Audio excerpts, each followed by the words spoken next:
Winning is in my veins because I grew up competing with my sisters in everything. And I wouldn't just play games just to play games, I would play games to win.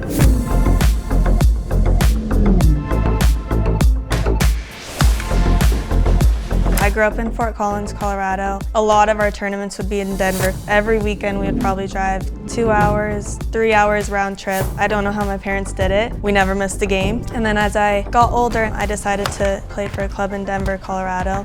So my mom had to change her job to be able to help me do this. And during that drive, I'd have to do my homework because at the time I was trying to get into Stanford. I wouldn't be where I am without that. I was also going to national team camps at that time, and they knew that soccer was what made me feel the most free and happy and just, yeah, like myself.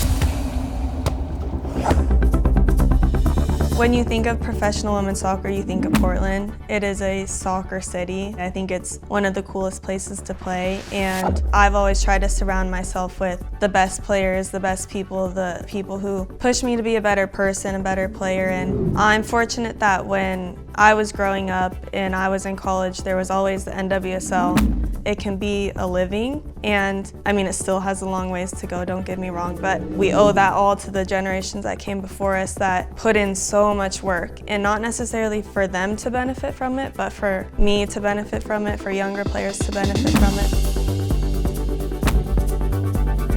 I'm making my debut for the women's national team, which is what I've always dreamed of doing. Meeting my heroes in camp was like the best thing to happen to me because it showed me that we're all just people. You do realize that they started exactly how you started. It's a process and a journey, and to be able to see those people in the position that you want to be in and be able to learn from them every day was so cool for me.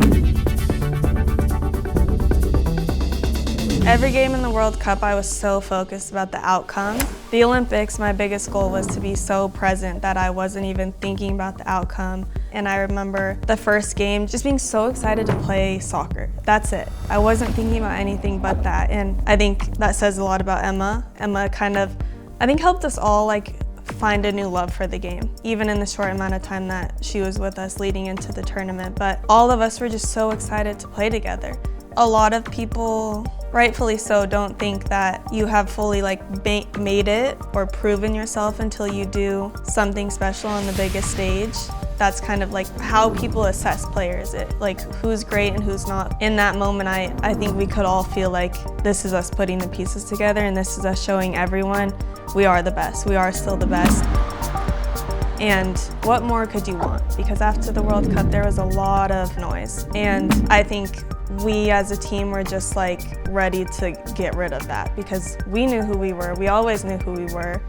And we just needed to prove it, and that was us doing that. And obviously, when you play a sport, it's not just proving yourself one time. You have to continuously prove yourself. And getting a gold medal was like the stamp of I've proven myself.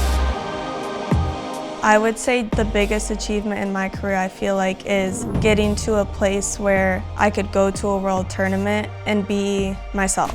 I belong, and this is what I'm doing, and this is my life. Not just winning the medal, obviously, that's sunshine and rainbows, but it's getting to that point and being able to do it with grace and be yourself and do it in the way that we did it and I did it, I think is the biggest accomplishment.